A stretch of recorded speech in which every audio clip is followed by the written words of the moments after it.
They called her Latte Lady and treated her like furniture until the day 32-year-old coffee shop owner Amara Sinclair picked up a rifle and made an impossible 1,200-yard shot that saved an entire military base from annihilation.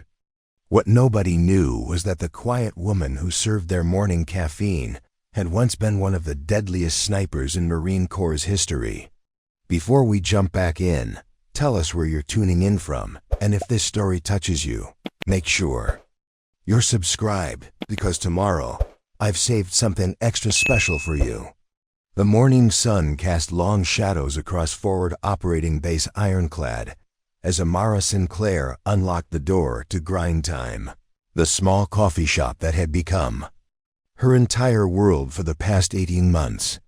Located just inside the base perimeter in the civilian contractor section, her modest establishment was nothing more than a converted shipping container with a few tables, an espresso machine, and dreams that felt increasingly distant. At 32, Amara should have been leading reconnaissance missions through the mountains of Valdres province, not measuring coffee beans and memorizing orders for soldiers who barely acknowledged her existence.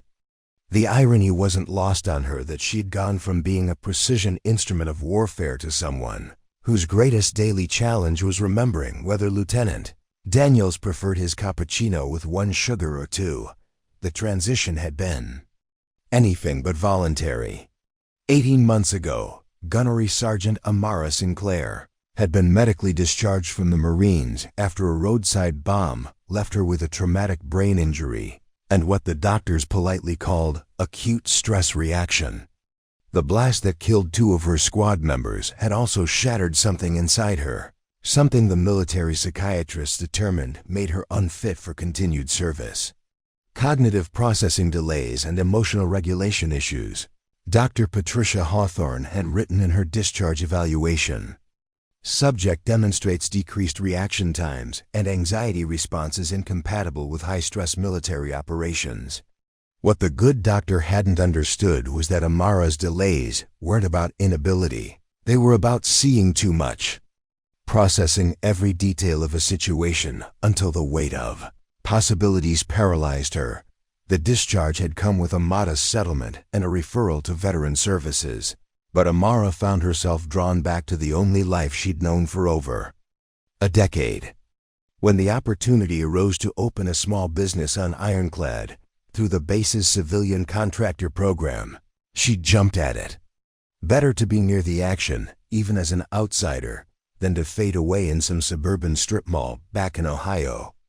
Ironclad served as a critical supply and logistics hub for 3 smaller outposts scattered throughout Valdres province's mountainous terrain. Home to nearly 800 personnel, it buzzed with constant activity as helicopters ferried supplies and troops rotated through their deployments. For most soldiers, it represented either the beginning of their tour or a welcome respite from the more dangerous forward positions. For Amara, it represented purgatory. Her coffee shop occupied the space between 2 worlds, close enough to the military operations to hear the helicopters taking off at dawn, but firmly relegated to the civilian zone where contractors, translators, and support staff lived their parallel existence. The soldiers who frequented her establishment saw her as part of the scenery, a convenient caffeine dispensary who happened to speak English and occasionally smiled at their jokes. "Morning, Latte Lady," called out Sergeant First Class Rodriguez as he pushed through the door at 0630 sharp, his daily routine as predictable as sunrise. A career infantry soldier with 3 deployments under his belt, Rodriguez had the easy confidence of someone who'd never questioned his place in the military hierarchy. "Good morning, Sergeant. The usual?" Amara replied, already reaching for the dark roast beans. Rodriguez's order never varied. Large black coffee, no sugar, no cream. No conversation beyond the bare minimum required for the transaction. You know. Make it strong. We've got a long day ahead. Rodriguez dropped exact change on the counter and checked his watch. Convoy brief in 30. As Amara worked the espresso machine, She found herself automatically cataloging details that had nothing to do with coffee preparation. Rodriguez's gear was configured for mounted patrol radio position for easy access while seated, extra. Magazines arranged for quick reload.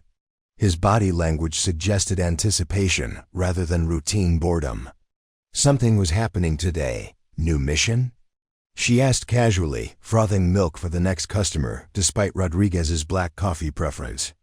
Old habits died hard, and maintaining her cover as just another curious civilian had become second nature. Rodriguez glanced around the empty shop before leaning slightly closer. Intelligence indicates increased enemy activity in the northern sectors. Nothing we can't handle, but command's taking it seriously. He straightened as two more soldiers entered. Anyway, thanks for the coffee. As Rodriguez left, Amara's mind automatically began processing the implications.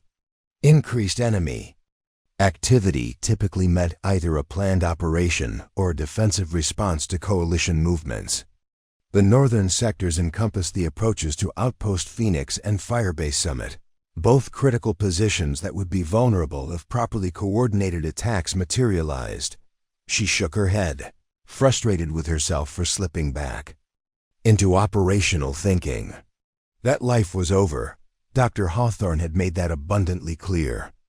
The military had determined that her judgment was compromised, her decision-making unreliable under stress. She was a liability, not an asset. The morning rush began in earnest as the base awakened.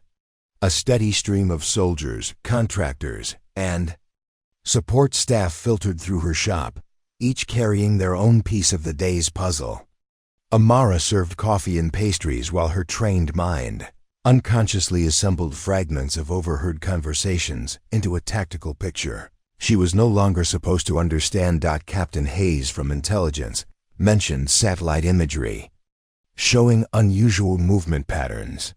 A logistics specialist complained about delayed supply deliveries to the forward outposts. Two helicopter pilots discussed weather conditions that might affect evening operations.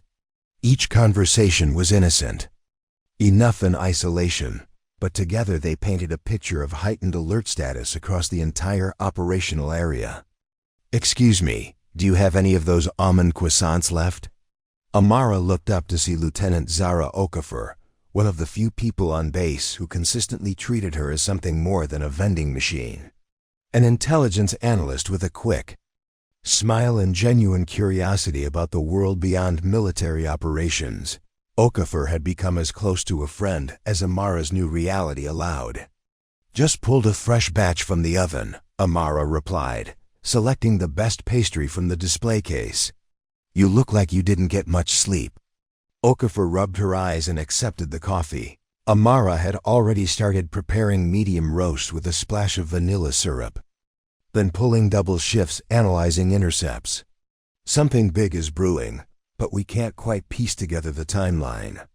It was more information than Okafor should have shared, and both women knew it. But there was something about Amara that inspired confidence, a quality that had served her well during her military career, when building rapport with local informants and coalition partners.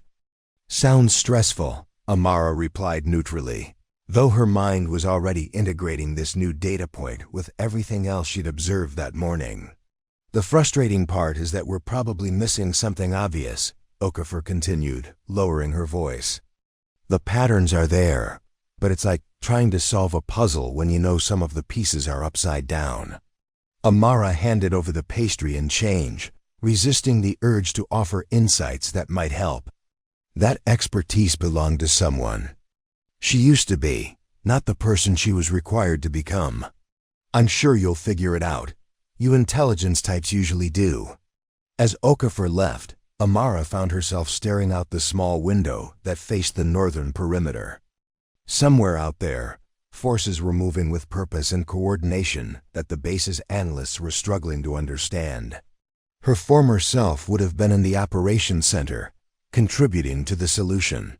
Her current self was condemned to watch from the sidelines, serving coffee while others fought the war. She'd been deemed unfit to wage out the transition from warrior to service.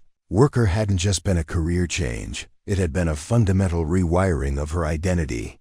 Everything she'd trained for, everything she'd excelled at, had been declared irrelevant by people who'd never held a rifle in combat. The woman who had once eliminated high-value targets from distances that defied belief was now measuring coffee grounds and calculating tip percentages. But as Amara cleaned the espresso machine and prepared for the lunch rush, she couldn't shake the feeling that her exile was about to end. The tactical picture forming in her mind suggested something larger than routine insurgent activity. The enemy was planning something significant, and Base Ironclad sat squarely in the middle of what might become a very dangerous situation. She had no way of knowing that within hours, the skills she'd been forced to abandon would once again mean the difference between life and death for everyone on the base. The transition from Latte Lady back to Gunnery Sergeant Sinclair was about to begin, whether the military brass approved or not. Preparing and narrating this story took us a lot of time, so if you are enjoying it, subscribe to our channel, it means a lot to us. Now back to the story. 3 weeks after opening grind time, Amara Sinclair became the laughingstock of Forward Operating Base Ironclad when she accidentally triggered the base's emergency alert system while attempting to fix what she thought was a broken fire alarm in her coffee shop. The incident that earned her the Latte Lady nickname wasn't just embarrassing. It was a spectacular demonstration of how far the former Marine sniper had fallen from grace. It started on a sweltering Tuesday morning when Amara noticed the fire detection panel in her shop was emitting a steady amber light accompanied by an intermittent beeping sound. Having grown up in a family of electricians back in Nebraska, she'd always been handy with basic repairs. What she didn't realize was that the fire alarm was actually part of the base's integrated threat detection network, designed to monitor for chemical and biological weapons. Confident in her abilities, Amara had grabbed a screwdriver and begun investigating the panel during the afternoon lull between lunch and dinner service. The device seemed straightforward enough, just a few wires and what appeared to be a simple reset button. She'd successfully repaired similar systems countless times in her grandfather's electrical shop during high school summers. The moment she pressed what she assumed was the reset button, chaos erupted. Sirens began wailing across the entire base as the emergency broadcast system activated, announcing a potential chemical weapons attack. Within seconds, soldiers were running to defensive positions while pulling on gas masks.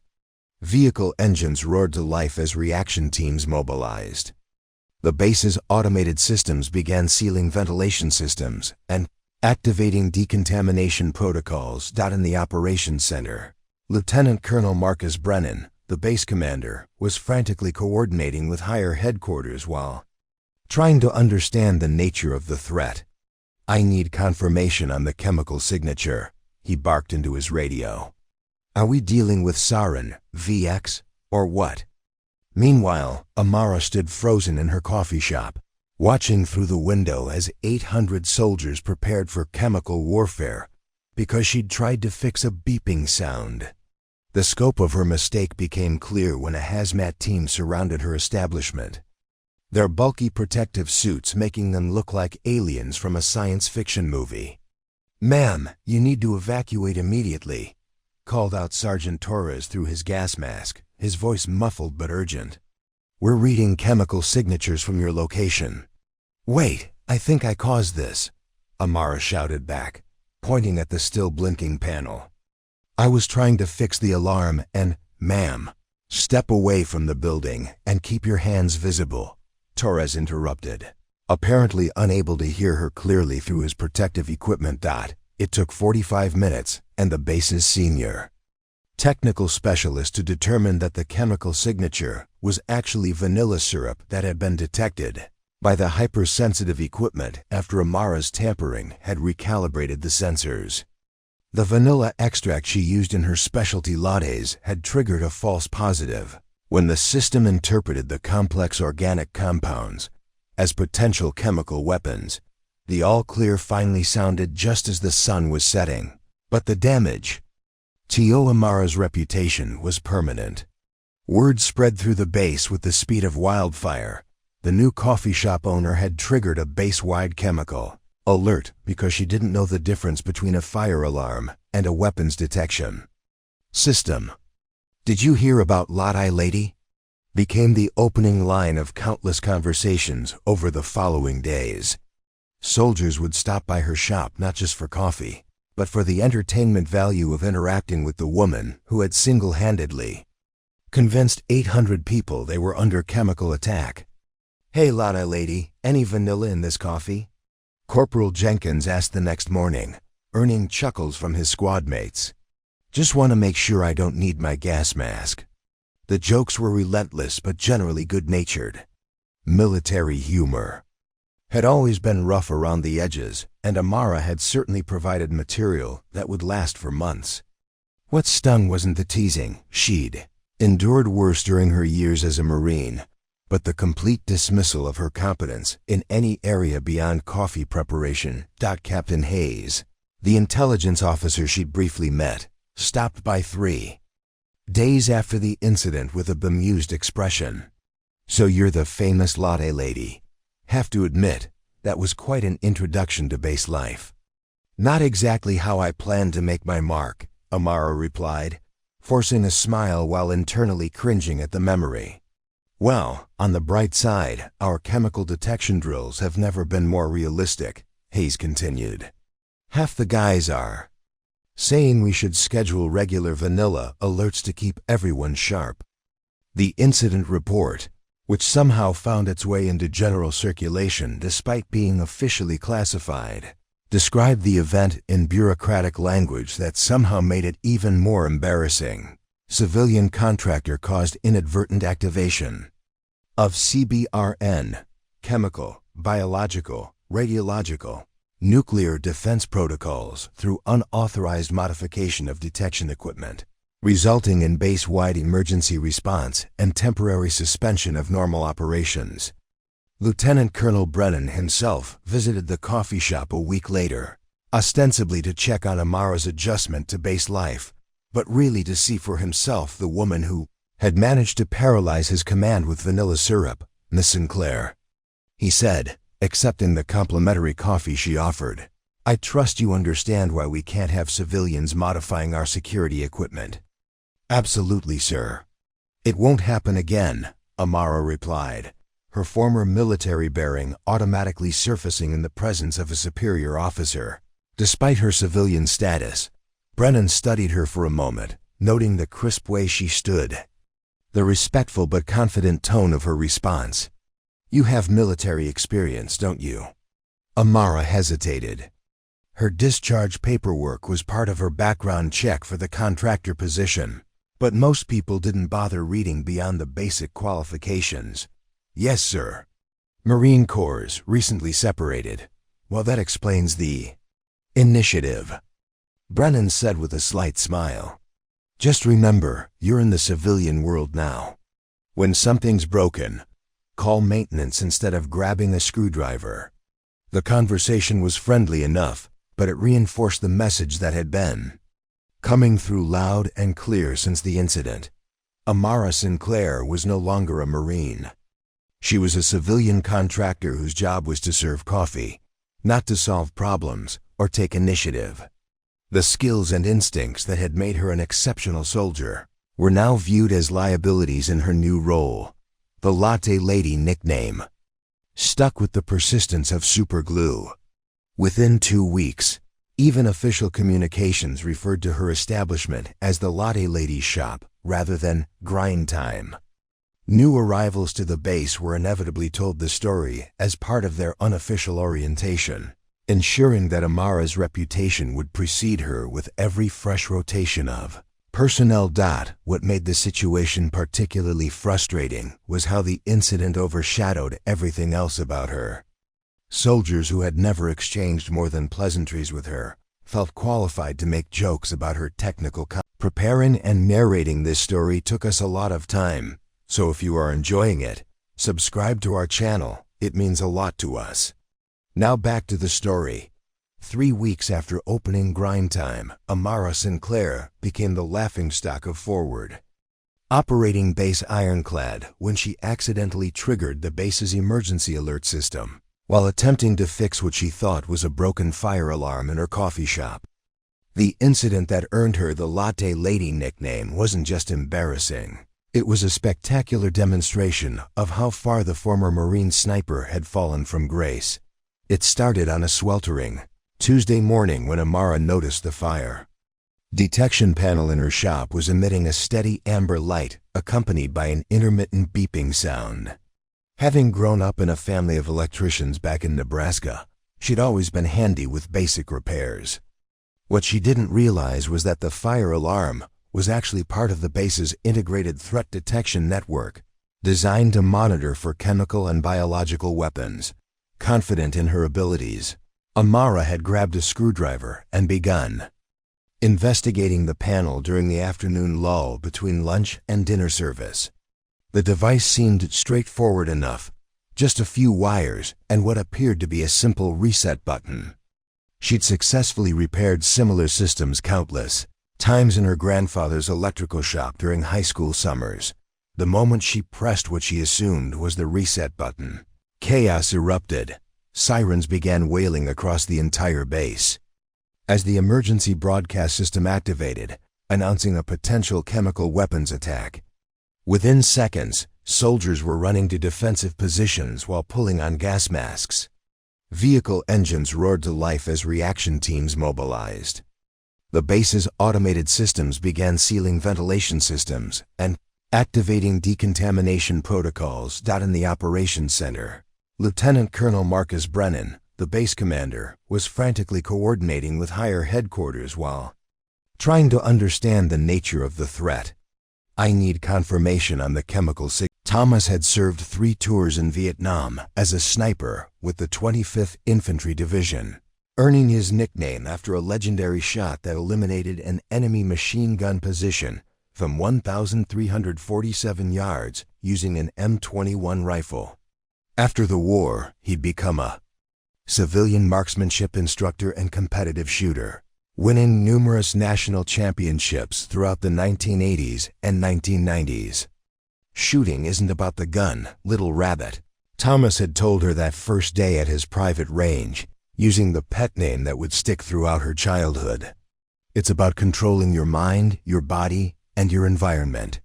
When you can do that, hitting the target becomes inevitable." His teaching methods were unconventional by any standard. Instead of starting with traditional targets, Thomas began by teaching Amara to read natural signs, how grass moved in different wind patterns, how shadows shifted throughout the day, how temperature changes affected air density. They would spend hours lying motionless in different terrains while he explained how patience and observation were more important than any mechanical skill. "See how the leaves on that oak tree flutter differently than the pine needles?" Thomas would whisper as they watched the forest from their concealed position. "That tells you the wind is gusting from the southwest at about 12 miles per hour. The oak leaves are catching the crosswind while the pine needles are protected by the hill." By age 10, Amara could predict weather changes hours in advance. Based on subtle environmental cues, she could estimate distances accurately without any instruments and had developed an almost supernatural ability to remain motionless for extended periods. Thomas called it becoming one with the landscape, and Amara excelled at it in ways that amazed even her grandfather. The mathematical aspects of long-range shooting came naturally to her. While other children her age struggled with basic algebra, Amara was calculating bullet trajectories, wind drift, and elevation adjustments in her head. Thomas would present her with complex scenarios: target at 600 yards, crosswind at 15 miles per hour, temperature 78 degrees, elevation 3,200 feet above sea level, and she would work through the calculations faster than most adults could manage with a calculator. "Bullseye's little rabbit is going to surpass the old man," Thomas would tell his shooting buddies with obvious pride. "She's got the gift, but more than that, she's got the discipline to develop it properly." Her first rifle was a custom-built 243 Winchester that Thomas had modified specifically for her smaller frame. He'd shortened the stock, adjusted the trigger pull, and mounted a Leupold scope that cost more than most people's car payments. The rifle became an extension of her body, as familiar as her own heartbeat. By age 12, Amara was competing in junior marksmanship competitions across the Midwest, consistently placing first or second against opponents several years older. Her specialty was long-range precision shooting, where her ability to read environmental conditions gave her advantages that pure, mechanical skill couldn't overcome. The defining moment came during the Nebraska State Junior Championships when she was 14. A sudden thunderstorm had moved in during the final round, creating swirling wind conditions that were confusing even experienced adult shooters. While other competitors struggled to adjust their aim, Amara calmly worked through the complex calculations required to compensate for the chaotic air currents. Her final shot, a perfect center hit on a target 800 yards away in 25 miles per hour gusting winds, convinced everyone present that they were watching something extraordinary. The local newspaper ran a story with the headline, "Teenage Sniper Prodigy Dominates State Competition."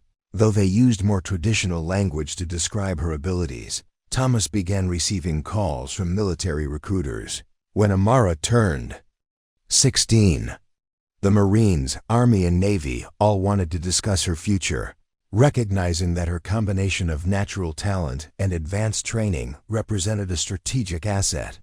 But Thomas was protective of his granddaughter's childhood and insisted that any military career would have to wait until after she completed her education. "The military will always need good shooters," he told the recruiters, "but Amara needs to be more than just a weapon. She needs to understand why she's fighting before she learns to fight."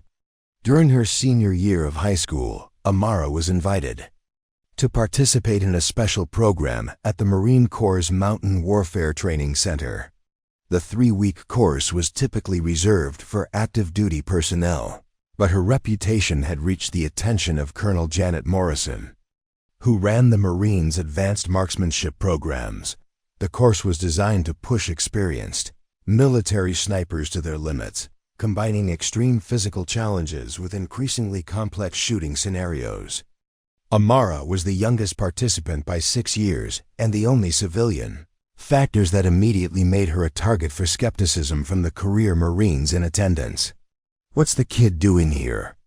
muttered Sergeant First Class Rivera on the first day. "This isn't summer camp."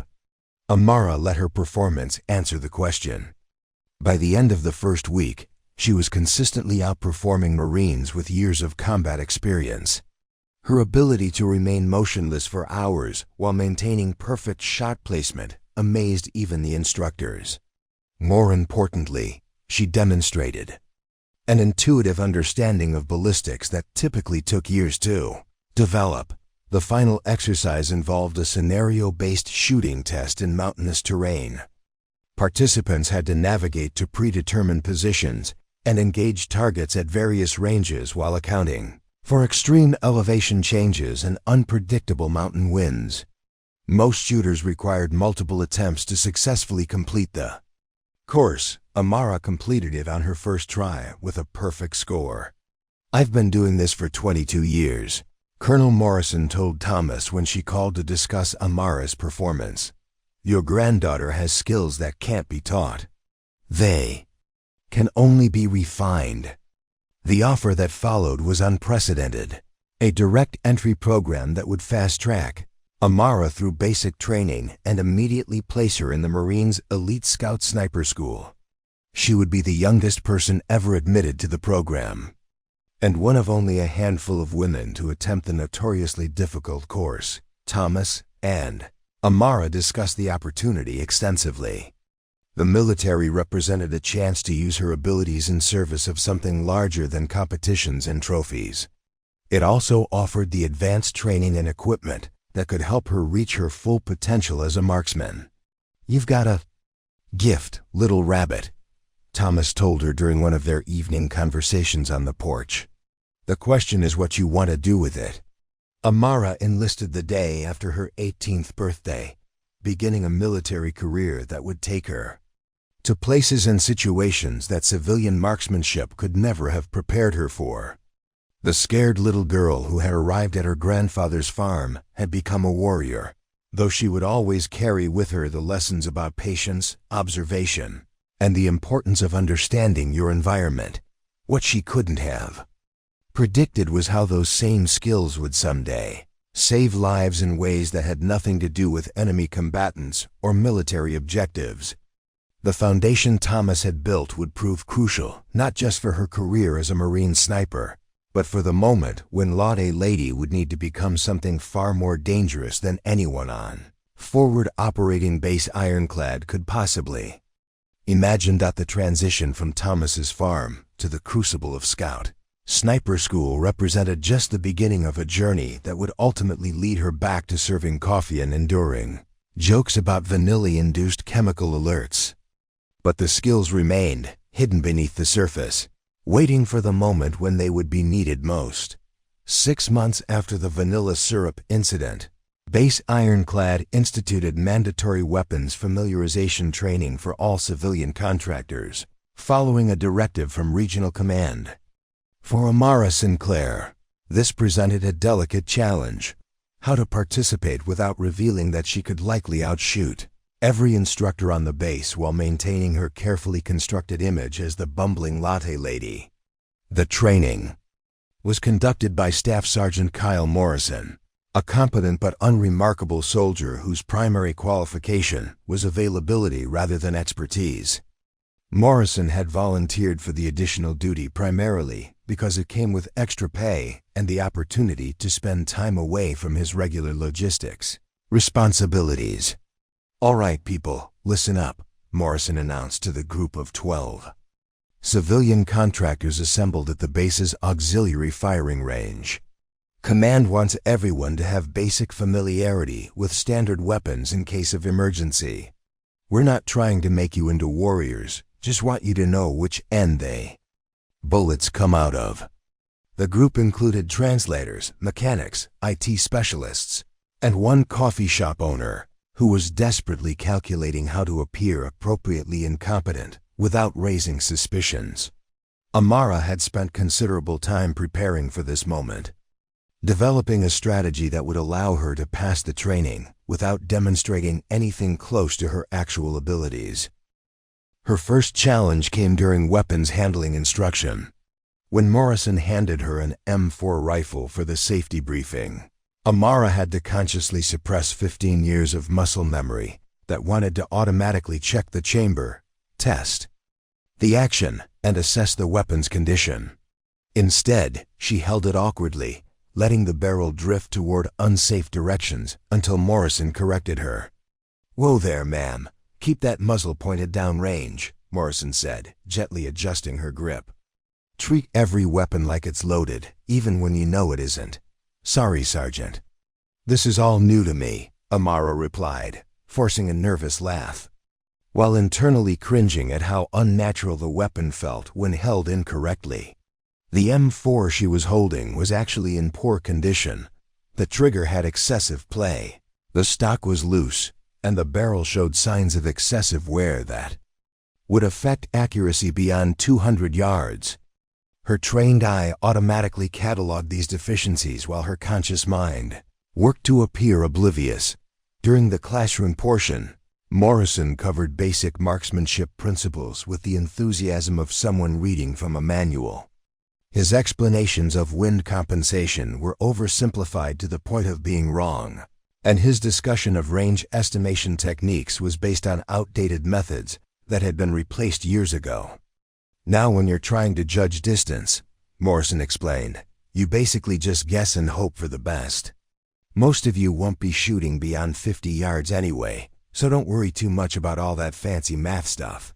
Amara bit her tongue as Morrison dismissed the very mathematical principles that had made her one of the most effective snipers in Marine Corps' history. She wanted to correct his explanation of mil-dot ranging or point out that his wind reading demonstration was completely wrong, but Latte Lady wouldn't know enough to offer such corrections. The real test came during live fire exercises. Each contractor would fire 20 rounds at paper targets positioned 100 yards downrange, distance that Amara could hit with her eyes closed, but needed to treat as a significant challenge. She had spent considerable time planning her performance, deciding that scoring roughly 60% hits would demonstrate adequate competence without raising questions. "Remember, ladies and gentlemen, don't expect miracles," Morrison called out as the first shooters took their positions. "If you can hit the target at all, you're doing better than most people who try this for the first time." Watching the other contractor shoot was genuinely painful for Amara. Most had never handled firearms before, and their shots scattered wildly across the target area. The translator, Hassan, managed to miss the entire target backing with his first 5 rounds. Maria, one of the IT specialists, flinched so badly with each shot that she was hitting 3 feet low and 2 feet left of center. When Amara's turn came, she approached the firing line with feigned nervousness, making sure to ask several basic questions that Latte Lady would reasonably need answered. "Sergeant, how hard should I squeeze the trigger?" she asked, despite knowing that trigger control was perhaps her greatest technical strength. "Just squeeze it straight back, nice and steady," Morrison replied. "Don't jerk it or you'll pull your shots off target." Amara's first shot was deliberately placed in the 7 ring, close enough to the center to show she was paying attention, but far enough out to suggest natural limitations. Her second shot went into the 6 ring on the opposite side, creating a pattern that suggested she was struggling with basic consistency. The challenge was making intentionally poor shots look natural. Amara had to consciously introduce errors into her shooting technique, allowing her breathing to be irregular, letting her grip pressure vary, and permitting slight movements during trigger squeeze. Each imperfect shot felt like a betrayal of everything her grandfather had taught her, but it was necessary to maintain her cover. "Not bad, Miss Sinclair," Morrison commented after her first 10 rounds produced a score that placed her in the middle of the group. "You're getting the hang of it." The second half of her shooting required even more careful calibration. Amara needed to show some improvement. People learning a new skill naturally got better with practice, but not so much that it suggested prior experience. She tightened her group slightly, moving more shots into the 8 and 9 rings while keeping a few in the outer scoring areas. Her final score of 14 hits out of 20 rounds, with most shots clustered in the 7, 8, and 9 rings, perfectly matched what would be expected from an intelligent civilian with good hand-eye coordination. Learning to shoot for the first time, Morrison marked it down as satisfactory and moved on to the next shooter. "Congratulations, everyone," Morrison announced after the last contractor finished shooting. "You've all passed the basic familiarization requirement. Hopefully you'll never need to use these skills, but at least now you know the fundamentals." As they cleaned their weapons and prepared to leave, Amara found herself engaged in conversation with Hassan, the translator who had struggled significantly during the exercise. "I think I am not meant for shooting," Hassan said with a self-deprecating smile. "In my country, I was teacher of mathematics. Numbers I understand, but bullets do not follow my calculations." "It's harder than it looks," Amara agreed, though she was thinking about how his mathematical background actually gave him advantages he didn't recognize. "I'm just glad I managed to hit the target at all." The irony of the situation wasn't lost on her. Here she was, commiserating with Hassan about the difficulty of marksmanship, while possessing skills that could have helped him dramatically improve his performance. But Latte Lady wouldn't know advanced shooting techniques, and revealing that knowledge would raise uncomfortable questions about her background. Later that evening, alone in her quarters, Amara reflected on how strange it felt to deliberately perform below her capabilities. During her military career, she had always been encouraged to excel, to push beyond perceived limitations and achieve results that others thought impossible. Now she was actively working to appear average. hiding abilities that had once been considered strategic assets. The psychological toll was more significant than she had anticipated. Each deliberately missed shot felt like a small betrayal of her grandfather's training and her own professional standards. She found herself wondering if this was what retirement would always feel like, a constant process of diminishing herself to fit civilian expectations. But the exercise had also provided valuable intelligence about base Ironclad's defensive capabilities. The weapons available to civilian contractors were poorly maintained. The training was inadequate, and the overall preparedness level was concerning. If the base ever faced a serious threat, the civilian population would be essentially defenseless. Despite having completed their mandatory training, more troubling was Morrison's casual dismissal of advanced marksmanship principles. His attitude suggested that the military leadership didn't take seriously the possibility that civilians might need to defend themselves effectively. That kind of thinking could prove deadly if circumstances ever required more than basic weapons. Familization. As Amara cleaned her coffee equipment and prepared for another day of serving lattes and enduring gentle mockery about chemical alarms. She couldn't shake the feeling that her carefully maintained facade might not be sustainable much longer.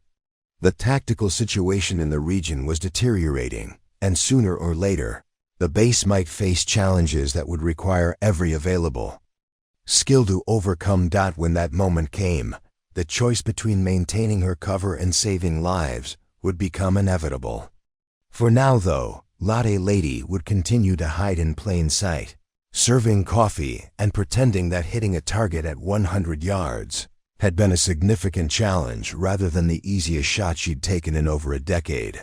While the rest of Base Ironclad slept, Amara Sinclair maintained a shadow existence that would have shocked anyone who knew her only as Latte Lady. Beginning 3 months after the weapons familiarization fiasco, she had established a clandestine training routine that transformed the quiet hours between midnight and dawn into her personal sniper academy. Her secret began with a discovery that had occurred purely by accident.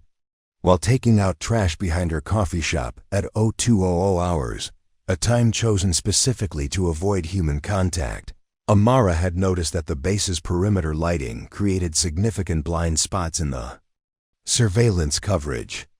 More importantly, she had observed that the night security patrols followed predictable patterns with gaps that lasted exactly 14 minutes in the northeastern sector. The abandoned water treatment facility, located 800 meters beyond the official perimeter fence, had become her sanctuary. The concrete structure, built during the base's original construction, but never properly commissioned due to geological issues, provided both concealment and elevation that made it perfect for her purposes. Getting there required navigating through a drainage culvert that ran beneath the perimeter. Rode a route that Amara had mapped during several nighttime reconnaissance missions disguised as insomnia-driven walks. Her equipment had been acquired through careful planning and creative requisitioning that would have impressed any intelligence operative. The rifle was officially a damaged M24 sniper weapon system that had been written off following a training accident.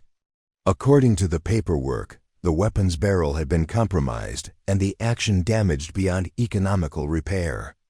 In reality, the rifle needed only minor adjustments that Amara had learned to perform during her grandfather's gunsmithing lessons. One man's trash is another man's treasure, Thomas had always said when teaching her to evaluate supposedly worthless equipment. The M24's issues were cosmetic and easily corrected. The barrel threading was slightly loose, requiring proper torquing, and the trigger mechanism needed cleaning and lubrication. After 2 nights of careful work in her quarters, the rifle was capable of sub-minute of angle accuracy at ranges exceeding 1,000 yards. The scope had been even easier to obtain. Lieutenant Zara Okafor, her friend from intelligence, had mentioned during casual conversation that several Leupold optics had been damaged during a recent helicopter hard landing. The unit's property accountability officer, overwhelmed by paperwork from the incident, had been grateful when Amara volunteered to help dispose of the irreparable equipment through proper channels. Most of the scopes were indeed damaged beyond repair, but one had suffered only a loose mounting ring and a scratched objective lens. The mounting issue required nothing more than proper tools and patience, while the lens could be cleaned using techniques that any experienced shooter would know. Within a week, Amara possessed a military-grade optic that had cost taxpayers over $3,000 and was now performing flawlessly. Ammunition presented a more complex challenge, but Amara had developed an ingenious solution that capitalized on Base Ironclad's notorious inventory discrepancies. Every month, small quantities of ammunition were written off due to training expenditures that existed only on paper. Sergeant Morrison, her former weapons instructor, had proven remarkably careless about tracking ammunition during his informal range sessions with other soldiers, not by volunteering to help clean up after these sessions.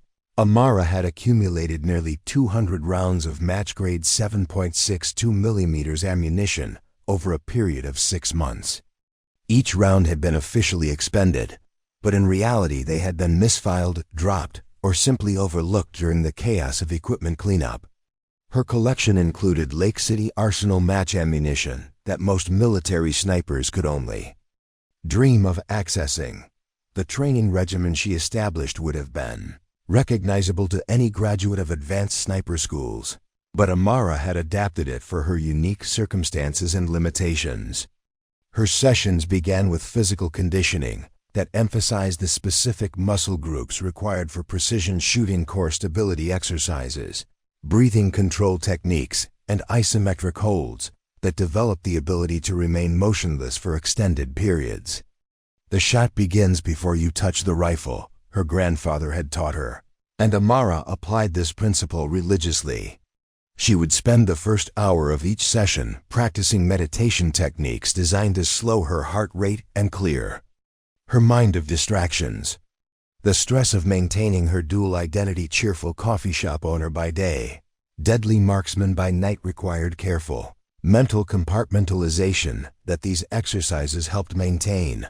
Her target array was a masterpiece of improvisation and tactical thinking.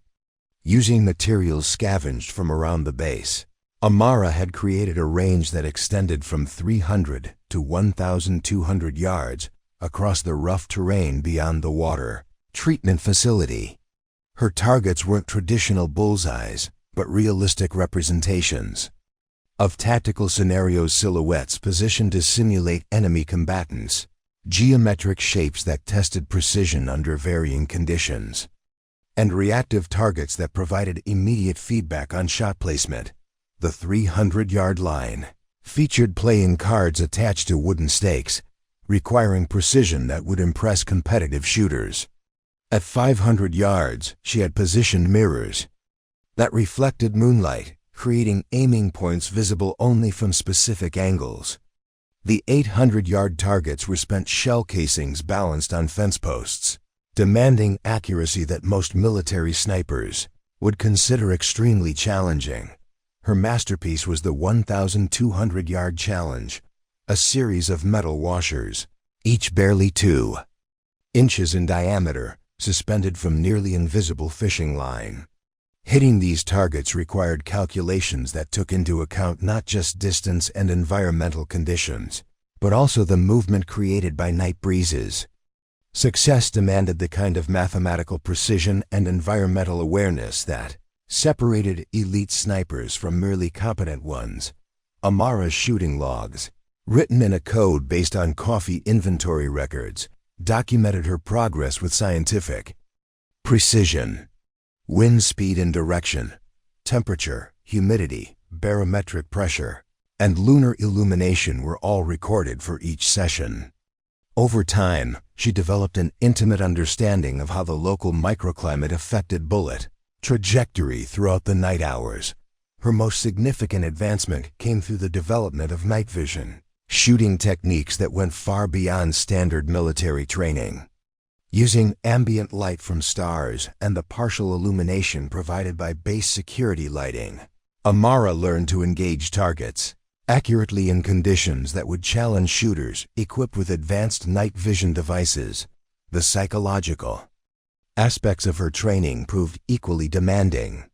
Shooting alone, in darkness, while maintaining absolute operational security, required mental discipline that exceeded anything she had experienced during her military career.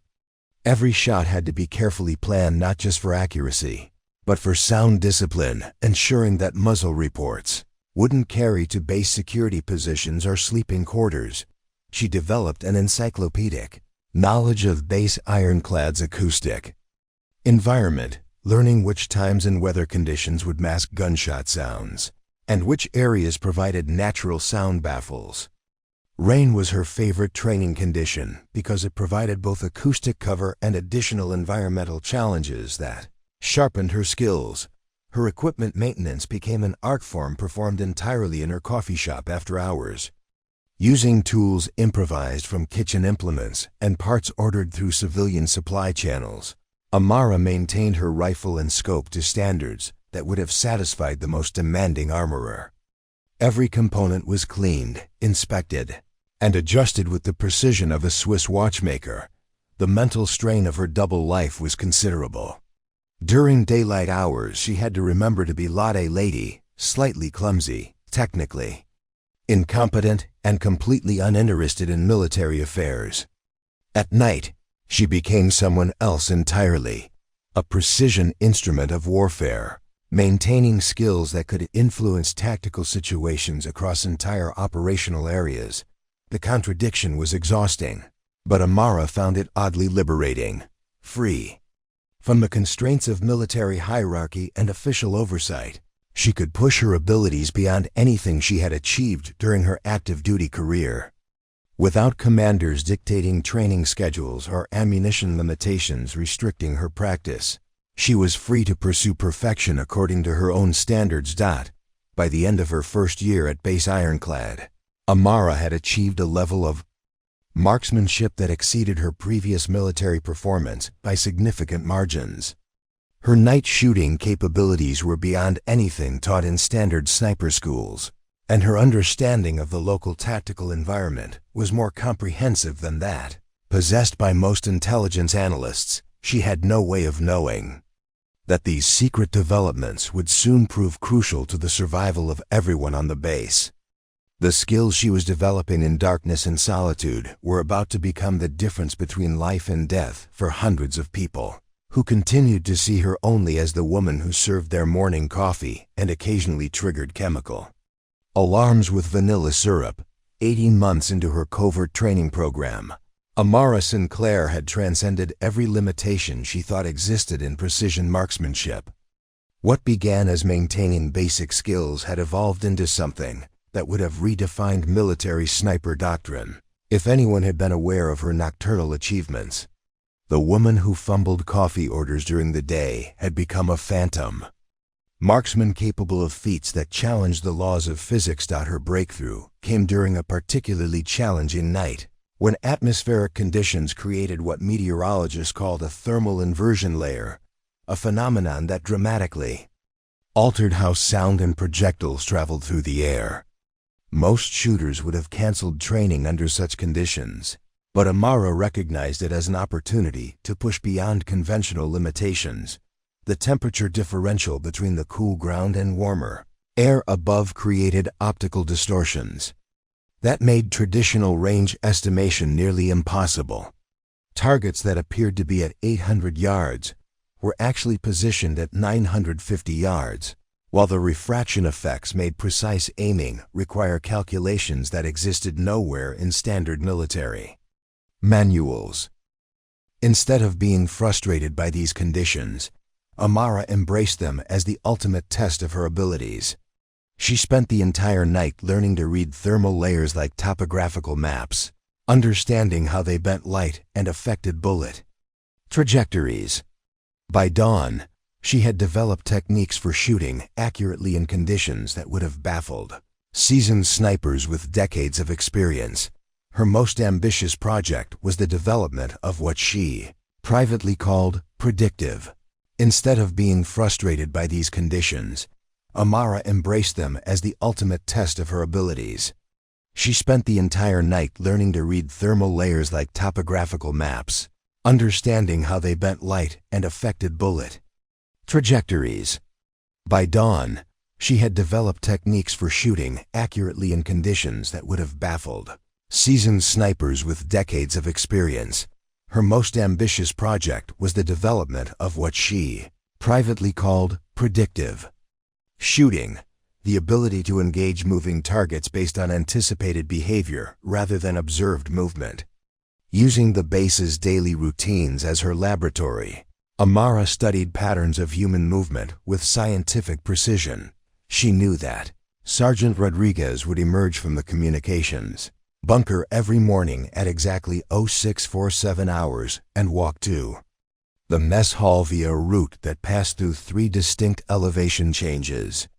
She had timed Lieutenant Thompson's evening jogs down to the second and could predict within inches where he would be at any given moment during his circuit around the base perimeter. This intelligence wasn't gathered for any malicious purpose, but rather to develop skills that could prove crucial in tactical situations. The ability to anticipate enemy movement patterns and place shots where targets would be, rather than where they were represented. The highest level of sniper craft skills typically developed only through years of combat experience. Her equipment modifications had progressed far beyond simple repairs. Working with tools improvised from kitchen supplies and parts ordered through civilian channels, Amara had essentially rebuilt her rifle into a precision instrument that would have impressed master gunsmiths. The trigger had been tuned to a crisp 2.5-pound pull weight. The barrel had been hand-lapped to improve bore consistency, and the stock had been customized with adjustable components that allowed perfect fit regardless of shooting position. The scope modifications were equally sophisticated. Amara had learned to calculate and apply custom elevation turret markings that accounted for the specific ballistic characteristics of her ammunition at base Ironclad's elevation and typical atmospheric conditions. Her range cards were works of art that included environmental factors most military snipers never considered: the effects of humidity on bullet stability, how different wind patterns affected trajectories at various distances, and compensation formulas for shooting in the unique acoustic environment created by the base's structures. Her most remarkable achievement was the development of techniques for shooting accurately while wearing her civilian clothes and maintaining her cover identity. Unlike military snipers who had the luxury of specialized equipment and predictable operating conditions, Amara had to be prepared to transition from coffee shop owner to precision marksman within seconds while wearing whatever civilian attire her role required. She practiced shooting in everything from business casual clothing to winter coats, learning how different fabrics affected her shooting positions and breathing patterns. Her muscle memory was trained to compensate for the constraints of civilian footwear, and she had developed methods for achieving stable shooting positions, using urban terrain features that would never be found in military training manuals. Psychological aspects of her training had evolved into something approaching mental telepathy with her environment. Amara could read wind patterns by observing how dust moved around base structures, predict weather changes hours in advance based on subtle atmospheric pressure variations, and estimate ranges to within inches using only visual reference points. Her understanding of human psychology had become equally sophisticated. Through careful observation during her coffee shop duties, she had developed detailed profiles of every significant person on the base, their stress indicators, behavioral patterns under pressure, and how they might react in crisis situations. This knowledge would prove invaluable for predicting both friendly and enemy actions. During tactical scenarios, the physical conditioning required for her level of marksmanship went far beyond traditional military fitness standards.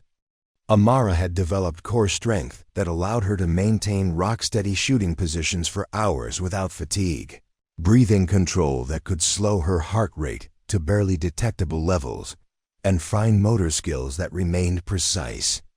Even under extreme stress, her training scenarios had become increasingly complex and realistic. She practiced shooting while simulating various states of physical exhaustion, emotional stress, and environmental challenges that might occur during actual combat. Her exercises included rapid transitions between multiple targets at different ranges, shooting while moving between positions, and engaging threats that appeared with minimal warning. The most sophisticated aspect of her training involved what she called tactical invisibility, the ability to operate as a sniper while maintaining complete operational security in an environment filled with potential observers. Every aspect of her training had to be conducted without leaving evidence that would compromise her cover identity. This required skills that went beyond marksmanship into the realm of intelligence tradecraft. Amara had learned to move across terrain without leaving tracks, to clean up training areas so thoroughly that even forensic investigators would find no evidence, and to time her activities with such precision that she never risked exposure to base security patrols or curious personnel. Her ammunition management had become a science unto itself. Every spent cartridge case was accounted for and disposed of through methods that left no traceable evidence. Her shooting logs were encoded in coffee, inventory records that would appear completely innocent to anyone who might accidentally discover them. Even her rifle maintenance was conducted using techniques that left no telltale signs of the weapon's true condition. The mental compartmentalization required for her dual existence had developed into something that impressed even her. During daylight hours, she could completely suppress any indication of her nighttime activities while maintaining the cheerful, slightly bumbling persona that Latte Lady required. The psychological discipline needed to switch between identities had strengthened other aspects of her mental training, particularly her ability to remain calm under pressure and think clearly during crisis situations. Her situational awareness had reached levels that bordered on the supernatural. While serving coffee and making small talk, Amara was simultaneously analyzing convoy schedules, monitoring communication patterns, and assessing the base's security posture with the precision of a professional intelligence analyst. She knew more about Base Ironclad's vulnerabilities and capabilities than most of the officers charged with its defense. As the second anniversary of her arrival at Base Ironclad approached, Amara had achieved mastery in areas that most military snipers never explored. Her combination of precision marksmanship, tactical intelligence, and operational security represented skills that would have been considered strategic assets by any military organization. Fortunate enough to possess them, she had no way of knowing that these carefully developed capabilities were about to be tested in ways that would challenge everything she had learned.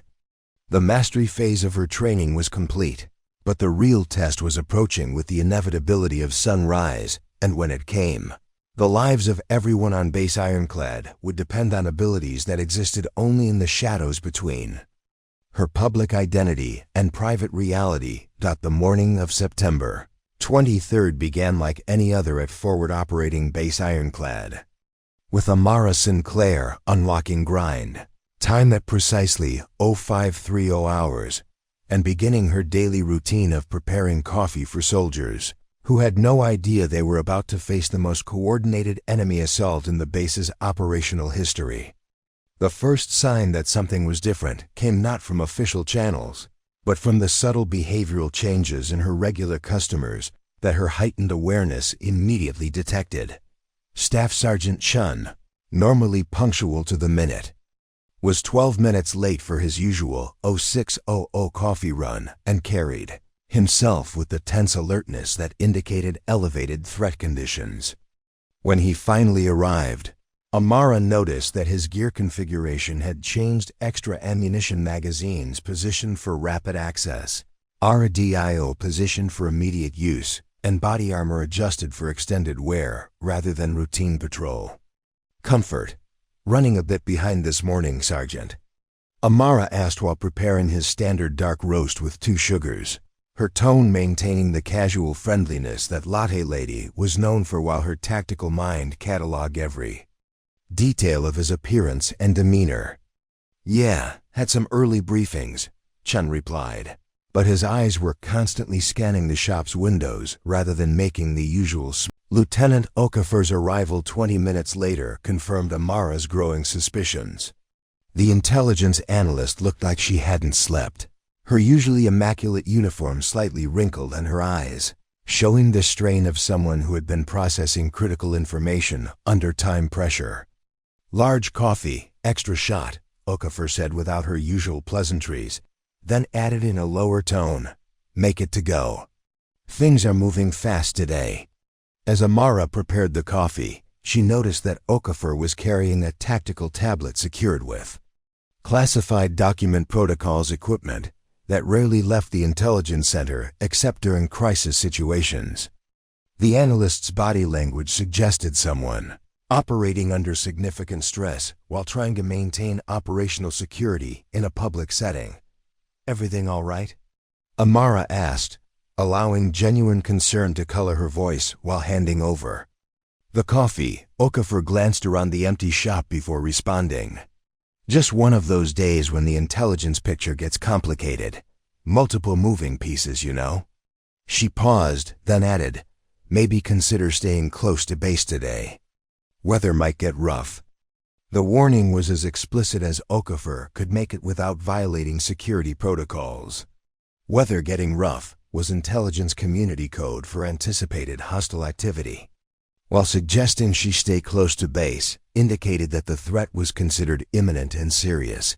Over the next 2 hours, Amara observed a transformation in Base Ironclad's operational tempo that would have been invisible to civilian contractors. Without her background, helicopter flights increased from the normal 3 per hour to nearly continuous operations, with aircraft configuration suggesting both reconnaissance and rapid reaction missions. Vehicle movements shifted from routine logistics patterns to tactical deployments, with Humvees and armored vehicles positioning themselves at strategic points around the base perimeter, the communications traffic audible through open windows, and doorways increased dramatically in both volume and urgency. Radio checks became more frequent, call signs changed to wartime protocols, and the background chatter that normally characterized base operations took on the crisp, professional tone that indicated heightened readiness conditions. Captain Morrison, the base's senior intelligence officer, made an unprecedented visit to her coffee shop at 0845 hours, unprecedented, because senior officers typically sent subordinates for coffee runs and rarely interacted directly with civilian contractors. "Miss Sinclair," Morrison said, accepting the coffee she offered while his eyes performed a professional security sweep of her establishment. "I wanted to personally ensure that all civilian contractors understand the importance of remaining within designated areas today. We're conducting some extensive training exercises." The euphemism was transparent. Military bases didn't conduct extensive training exercises that required senior intelligence officers to personally brief civilian contractors. Morrison was delivering a polite but firm directive to shelter in place because genuine threats had been identified. "Of course, Captain. I'll make sure to stay put," Amara replied, noting that Morrison's sidearm was positioned for rapid draw and that he carried additional magazine's equipment loadout, suggesting expectation of sustained combat operations rather than training scenarios. The critical intelligence came from an unexpected source. Hassan, the translator who had struggled during weapons familiarization training, arrived at 0930 hours in a state of obvious distress that immediately activated Amara's threat assessment protocols. "Amara, I must speak with you," Hassan said, in accented English, glancing nervously toward the door before continuing lowered tones. "My cousin in the village. He sends message through his brother. Very dangerous men have come to the mountains. Many men with weapons and equipment. They plan something today." Hassan's information, delivered with the urgency of someone risking personal safety to provide warning, filled in crucial gaps that Amara's tactical analysis had identified. The increased base security measures weren't precautionary, they were responses to specific intelligence about an imminent coordinated attack. "Hassan, you need to report this to Captain Morrison immediately," Amara said, but the translator shook his head fearfully. "I cannot. If they discover I spoke, my family in village will suffer. But I could not let attack happen without warning." Hassan's conflict between loyalty to his military colleagues and fear for his family's safety was evident in every word. The moral complexity of Hassan's situation struck Amara with particular force. As a civilian contractor, she had no official channel for reporting the intelligence he had provided. As a former Marine, she understood that this information could be crucial for defensive preparations. As someone who had grown to care about the people on base Ironclad, she felt responsible for ensuring that Hassan's warning reached appropriate authorities. The solution came when Colonel Janet Brennan, the base commander, made her own unprecedented appearance at grind time at 10:15 hours. Brennan's visit was ostensibly for coffee, but her presence was clearly part of a command assessment of civilian contractor readiness and morale during the crisis. "Colonel, might I have a word?" Amara asked, gesturing toward the back of her shop, where they could speak privately. Brennan's response was immediate and professional. "Of course, Miss Sinclair. What's on your mind?" Amara relayed Hassan's information exactly as it had been provided, emphasizing the translator's fear for his family's safety while ensuring that the tactical intelligence about enemy forces in the mountains reached someone with authority to act on it. Brennan listened with the focused attention of a commander receiving battlefield intelligence, asking clarifying questions that demonstrated both her professional competence and her understanding of the situation's gravity. "Thank you for bringing this to my attention," Brennan said when Amara finished her report. "And please assure Hassan that his information will be handled with appropriate discretion regarding his sources." As Brennan left, Amara realized that the crisis had moved beyond the preparation phase into active development. The base's defensive measures, the intelligence community stress indicators, and Hassan's warning about enemy forces in the mountains all pointed toward the same conclusion. Base Ironclad was about to face a coordinated attack that would test every defensive capability and require every available skill to survive. Her years of covert training, the precision marksmanship abilities she had developed in secret, and the tactical knowledge she had accumulated while serving coffee were about to become relevant in ways she had never quite allowed herself to imagine. The comfortable fiction that she was just a civilian contractor running a coffee shop was about to collide with the reality that some situations require every available asset, regardless of official designations or cover identities. The crisis was no longer approaching, it had arrived, and very soon. The question of whether Latte Lady could remain hidden while base Ironclad fought for its survival would be answered definitively. At 13:47 hours on September 23rd. The first mortar round impacted 50 meters from Grind Time's front entrance, shattering every window in Amara Sinclair's coffee shop and instantly transforming her carefully maintained civilian world into a combat zone that would test every skill she had developed during 18 months of secret training. The coordinated assault that followed revealed an enemy force that had studied base Ironclad's vulnerabilities with deadly precision and possessed capabilities that exceeded every worst-case scenario in the base's defensive planning. The attack began with a simultaneous barrage from multiple directions that immediately severed the base's primary communication links and eliminated key defensive positions with surgical precision. Mortar, rocket-propelled grenades, and direct fire from heavy machine guns created a symphony of destruction that spoke to months of careful reconnaissance and tactical planning by an enemy force that clearly understood modern military operations. Amara's First instinct was to seek cover behind her espresso machine, but her tactical training immediately overrode civilian panic responses. From her position on the floor, she could hear the distinctive sounds of coordinated small arms fire from at least 6 different positions surrounding the base perimeter.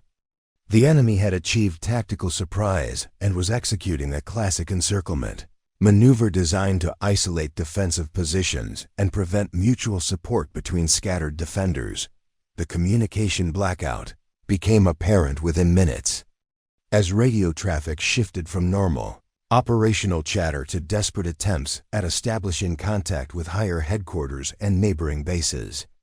Through her shattered windows, Amara could see soldiers running between positions, while trying to coordinate defensive responses without effective command and control systems.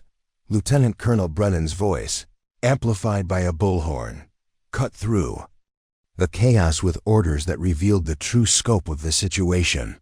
All units, implement Contingency Plan Delta. Enemy forces have breached the outer perimeter in Sectors 2, 4, and 7. Civilian contractors report to designated safe areas immediately. Contingency Plan Delta was the base's last resort defensive protocol, designed for scenarios where enemy forces had achieved breakthrough and were operating within the installation's security perimeter. The fact that Brennan was implementing Delta indicated that the initial defensive positions had been overwhelmed faster than anyone had anticipated. From her concealed position, Amara began conducting the same tactical analysis that had been second nature during her Marine career. The enemy's approach routes, visible through the smoke and dust of the ongoing bombardment, revealed a force that numbered at least 150 combatants, equipped with military-grade weapons and coordinated by leaders who understood advanced small unit tactics. The most disturbing aspect of the assault was its intelligence foundation. The enemy had clearly identified and targeted the base's critical vulnerabilities: the communications center, the ammunition storage areas, the motor pool, and the helicopter landing zones with precision that suggested detailed reconnaissance and possibly inside knowledge of defensive preparations. Through the chaos, Amara spotted the source of the coordination that was making the enemy assault so devastatingly effective. On a ridgeline approximately 1,400 meters northeast of the base, barely visible through the smoke and heat distortion, a figure was operating what appeared to be advanced observation equipment while directing the attack through hand signals and radio communications. The enemy commander had positioned himself at maximum effective range of most military weapons while maintaining visual control over the entire battlefield. From his elevated position, he could observe defensive movements, coordinate supporting fires, and adjust tactical plans in real time based on how the battle developed. Amara's trained eye immediately recognized the tactical brilliance of the position. The ridgeline provided concealment from direct observation, elevation advantage for communications, and multiple escape routes if the position came under fire.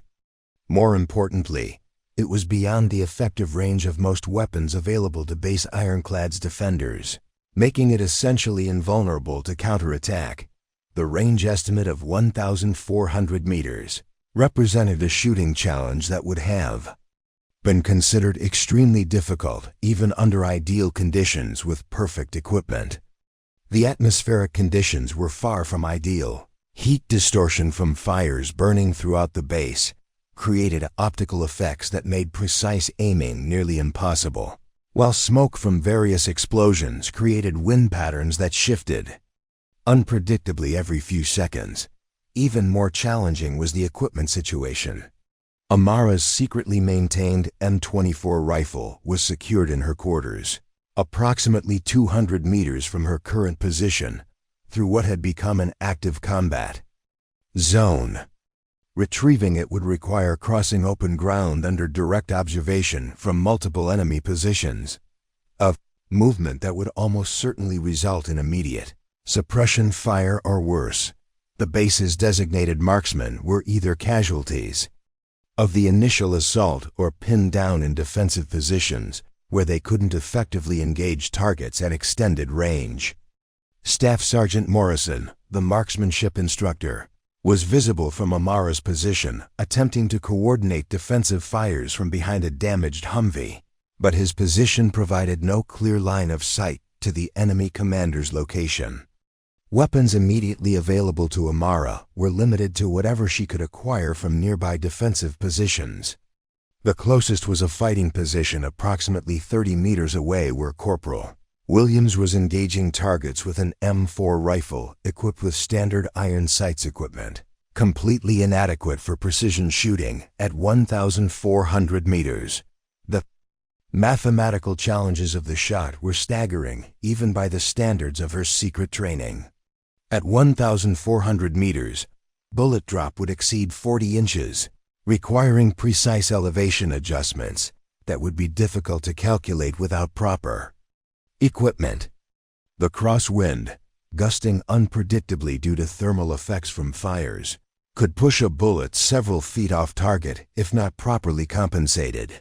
Temperature variations across the flight path from the cool shadows near her position to the superheated air above burning structures would affect bullet velocity in ways that required complex calculations typically performed with computer assistance.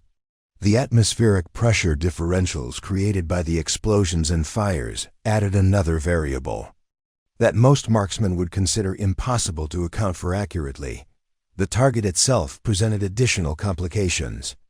The enemy commander was not stationary, but moved periodically between observation positions along the ridgeline. Any shot would need to be timed for moments when he remained still long enough for a bullet to travel the 1,400-meter distance, approximately 1.8 seconds under current conditions. Most challenging of all was the equipment limitation. Making this shot would require using whatever rifle she could acquire from a nearby position, with iron sights or at best a low-powered optic designed for close-range combat rather than precision marksmanship. The difference between her secretly maintained M24 system and standard infantry weapons was like comparing a surgeon's scalpel to a meat cleaver dot. As Amara analyzed the tactical situation, she realized that eliminating the enemy commander represented the only realistic chance of disrupting the coordinated assault that was systematically destroying Base Ironclad's defensive capabilities. Without their battlefield coordinator, the attacking force would lose the tactical coherence that was making their assault so effective. The shot was beyond difficult. It approached the theoretical limits of what was possible with available equipment under combat conditions. Success would require not just marksmanship skills, but mathematical precision, environmental awareness, equipment improvisation, and psychological control that few people in military history had ever demonstrated under such circumstances. Yet, as Amara watched the systematic destruction of everything she had come to care about during her time at Base Ironclad, she realized that impossible shots were sometimes the only option available. The comfortable fiction of being Latte Lady was about to end forever, but the skills she had developed in secret were about to be tested in the ultimate crucible of combat, where failure meant the death of everyone she had grown to consider family. The moment of truth was approaching, and with it, the question of whether 18 months of covert training had prepared her for a challenge that would redefine what the military thought was possible in precision marksmanship. The transformation from Latte Lady to gunnery sergeant Amara Sinclair began with a sprint across 30 meters of open ground that should have been impossible to survive. As mortar rounds continued to impact around the base perimeter, Amara abandoned the safety of her coffee shop and moved with the fluid precision of someone whose body remembered 18 months of secret preparation for exactly this moment. Corporal Williams looked up in shock as Amara slid into his fighting position, her civilian clothes torn from the dash across debris-strewn concrete, but her movements displaying a tactical competence that contradicted everything he thought he knew about the bumbling coffee shop owner. "Ma'am, you need to get to the safe area," Williams shouted over the sound of incoming fire, not recognizing the professional assessment in her eyes as she immediately began evaluating his weapon and position. "Corporal, I need your rifle," Amara said with the quiet authority of someone accustomed to being obeyed in crisis situations. "There's an enemy spotter on the northeast ridge coordinating this attack. If we don't take him out, this base falls." Williams hesitated, confused by the sudden transformation in the woman he'd known only as someone who served coffee and occasionally triggered chemical alarms. "Ma'am, I can't just—" "That's an order, Corporal," Amara interrupted, her voice carrying the unmistakable tone of command authority. "I'm a former Marine sniper, and right now I'm the only person on this base who can make that shot." The conviction in her voice, combined with the professional way she was already examining his M4 rifle, convinced Williams to comply. He handed over the weapon along with his spare magazines, though his expression suggested he thought stress had caused the coffee shop owner to suffer some kind of breakdown. Amara's hands moved with practiced efficiency as she inspected the rifle. The weapon was a standard M4A1 with an COG4X scope adequate for normal infantry operations, but completely inadequate for precision shooting at 1,400 meters. The barrel showed signs of heavy use that would affect accuracy beyond 400 yards, and the trigger had the typical military specification that prioritized reliability over precision. "This scope is zeroed for what distance?" she asked Williams, while checking the rifle's action and inspecting the ammunition. 300 meters, ma'am. But if you're thinking about shooting at that ridge, this rifle won't. It'll have to do," Amara cut him off, already beginning the complex mental calculations required to adapt standard infantry equipment for extreme range precision shooting. Her grandfather's voice echoed in her memory. "The rifle doesn't make the shot, little rabbit. The shooter makes the shot. Everything else is just mathematics and willpower." The SCOG scope's 4x magnification would make target identification difficult at 1,400 meters, but Amara had practiced similar scenarios during her secret training sessions. More challenging was the scope's ballistic reticle, designed for standard 5.56 mm ammunition at conventional engagement ranges.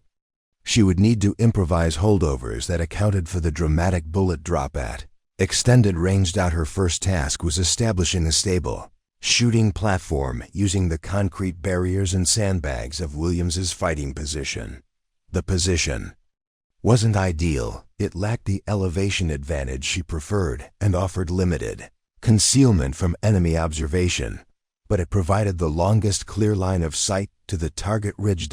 As Amara arranged sandbags to create a precision rest, explosions continued to rock the base around them. The enemy's systematic destruction of defensive positions was proceeding with clockwork precision, coordinated by hand signals from the ridge that she could barely make out through the scope. The atmospheric conditions were nightmarish for precision shooting. Heat distortion from multiple fires created optical effects that made the target appear to shimmer and dance through the scope. Smoke from burning vehicles and structures created wind patterns that changed direction every few seconds, making wind compensation calculations a constantly moving target. Temperature variations across the 1,400-meter flight path would affect bullet velocity in ways that required mathematical precision typically achieved only with computer assistance. The air near ground level was cooler due to concrete shadows, while the atmosphere above burning structures was superheated, creating thermal layers that would bend the bullet's trajectory in unpredictable ways. Amara closed her eyes and entered the meditative state her grandfather had taught her 24 years earlier. Her breathing slowed and deepened. Her heart rate dropped to barely 60 beats per minute, and the chaos around her faded into background noise that couldn't penetrate her concentration. When she opened her eyes and acquired the target through her scope, the world had narrowed to a single point of focus. The enemy commander was visible as a dark figure, approximately the size of a pencil eraser at maximum magnification. Moving periodically between observation positions along the rocky ridge, her calculations began with basic ballistics. The M855 ammunition in Williams's magazines would drop approximately 42 inches at 1,400 meters under standard conditions, but current atmospheric conditions were far from standard.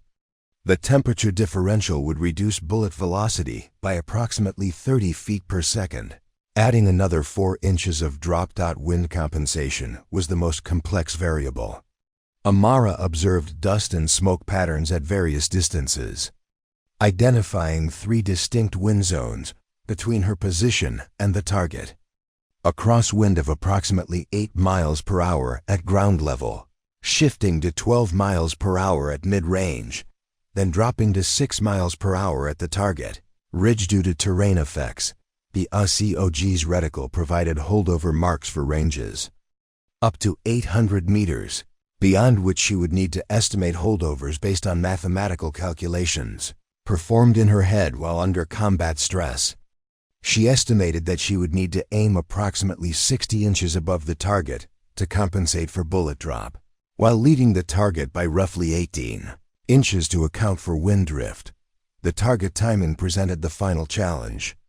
The enemy commander moved in a pattern that provided shooting opportunities, lasting approximately 4 to 6 seconds every 30 seconds.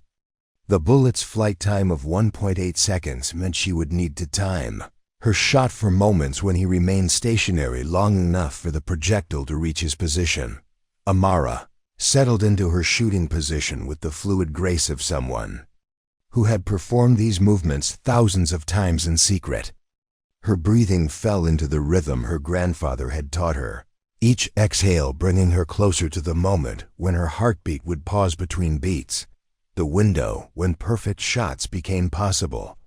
Through her scope, she watched the enemy commander raise binoculars to observe another section of the base's defenses. This was her moment. Amara estimated his stationary time would last approximately 5 seconds. More than enough for bullet flight time if she could time the shot perfectly. Her finger found the trigger's sweet spot, that precise point of pressure where mechanical action balanced on the edge of firing. Everything her grandfather had taught her, every night of secret training, every calculation and environmental assessment compressed into this single moment. The shot broke clean and true, the rifle's recoil absorbed by her perfect positioning. As the bullet began its 1.8-second journey across 1,400 meters of chaotic battlefield atmosphere, the muzzle blast was lost in the surrounding noise of combat, but Amara tracked the shot's path through her scope with the intense focus of someone whose entire world had narrowed to the physics of projectile motion. Time seemed suspended as she waited for the bullet to cover the impossible distance, her mind automatically calculating whether her environmental assessments and mathematical estimates had been accurate enough to achieve something that most military marksmen would have considered beyond the realm of possibility: the legendary shot that would redefine what people thought was achievable in precision marksmanship was traveling toward its target, carrying with it the hopes of everyone on base Ironclad and the reputation of a woman who had spent 18 months preparing for this exact moment while serving coffee and enduring jokes about chemical alarms. At exactly 1.8 seconds after Amara squeezed the trigger, the enemy commander on the northeast ridge suddenly jerked backward as if struck by an invisible force, his binoculars tumbling down the rocky slope while his body collapsed behind the ridgeline in a motion that spoke of instantaneous incapacitation. The effect on the coordinated assault was immediate and catastrophic for the attacking force without their battlefield coordinator's tactical guidance. 150 enemy combatants found themselves trapped in a complex operation that began falling apart within minutes. Corporal Williams, who had been watching through his own binoculars, slowly lowered the optics and stared at Amara with an expression that combined disbelief, awe, and the dawning realization that everything he thought he knew about the woman serving his morning coffee had been completely wrong. "Holy shit," Williams whispered, his voice barely audible over the continuing sounds of combat. You actually hit him. At 1,400 meters. With iron sights and... He stopped mid-sentence, struggling to process what he had just witnessed. Tactical transformation across Base Ironclad was immediately visible to anyone with military experience. The enemy's supporting fires, which had been systematically targeting defensive positions with devastating precision, became random and uncoordinated. Small unit movements that had previously flowed with the precision of a choreographed dance now appeared confused and reactive. Through her scope, Amara could see enemy combatants in various positions, looking toward the ridgeline where their commander had been directing operations moments before. Hand signals that had been flowing continuously between positions stopped entirely, replaced by what appeared to be frantic attempts at radio communication with a coordinator who would never respond again. "This is Ironclad 6, Lieutenant Colonel." Brennan's voice crackled over Williams's radio, carrying a note of cautious optimism that hadn't been present since the attack began. "Enemy coordination appears to have been disrupted. All units, press your advantage and begin counterattacks on designated targets." The base's defenders, who had been struggling to maintain cohesive defensive positions against superior coordination, immediately began capitalizing on the enemy's sudden disorganization. Machine gun positions that had been suppressed by accurate enemy fire reopened with devastating effect. Mortar teams that had been unable to coordinate fires due to communication disruption began engaging targets of opportunity as enemy forces lost their disciplined movement patterns. Captain Morrison, the intelligence officer who had earlier warned Amara to stay in designated areas, appeared at Williams's fighting position with a squad of Marines who had fought their way across the base to investigate reports of sniper fire from the civilian sector. "Corporal Williams, did that shot come from this position?" Morrison demanded, his eyes scanning the defensive setup while trying to understand how anyone could have engaged targets at the range his forward observers were reporting. "Yes, sir," Williams replied, gesturing toward Amara, who was still maintaining overwatch through her scope. "But it wasn't me, sir. It was her." Morrison's gaze shifted to Amara, taking in her torn civilian clothes, the professional way she was handling the rifle, and the complete transformation in her demeanor from the apologetic coffee shop owner he had known for over a year. "Ms. Sinclair?" Morrison's voice carried a mixture of confusion and growing comprehension. "That shot came from you?" Amara lowered the rifle and turned to face Morrison, her expression carrying the quiet confidence of someone who had just accomplished something extraordinary under impossible conditions. "Yes, Captain. Gunnery Sergeant Amara Sinclair, 1st Marine Division, Scout Sniper Platoon. Medical discharge 18 months ago." The revelation hit Morrison like a physical blow.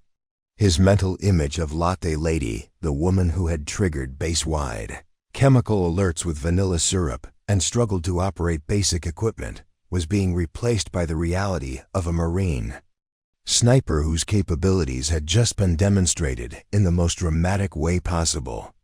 "Gunnery Sergeant," Morrison said, unconsciously shifting to military protocols as he processed this new information. "That target was at ... what range?"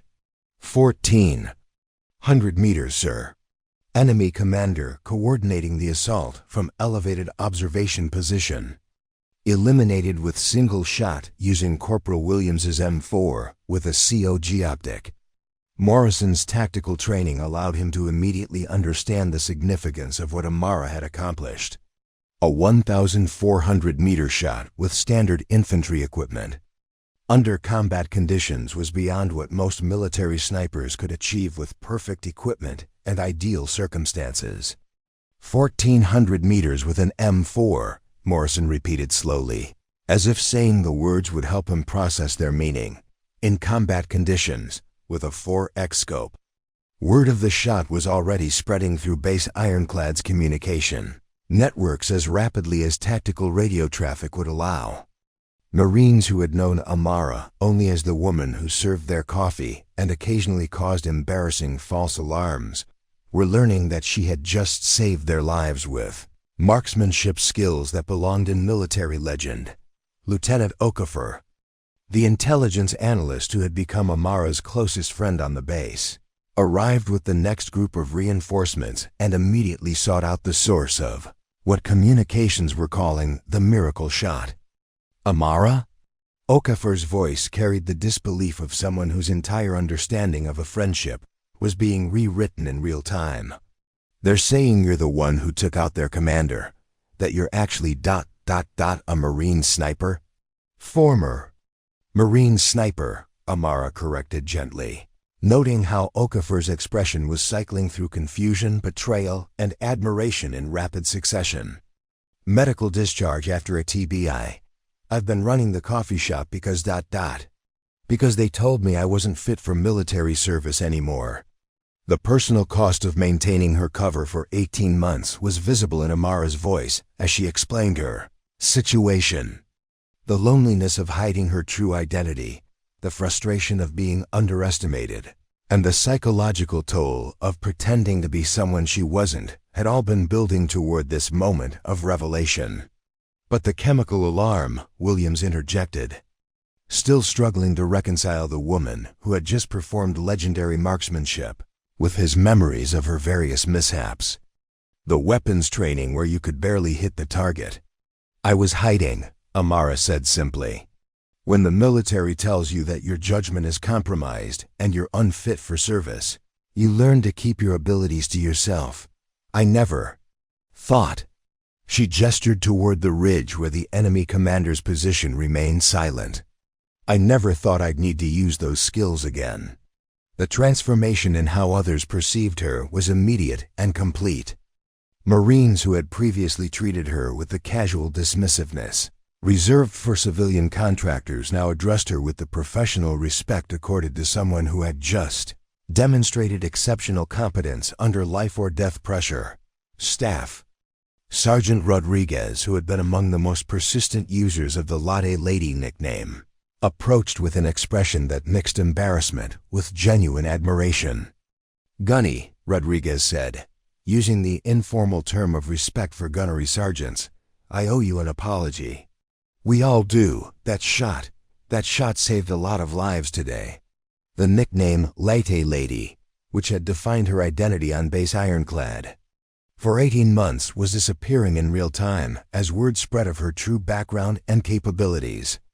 Marines were already beginning to use her proper rank and name, treating her with the professional courtesy that her demonstrated skills commanded.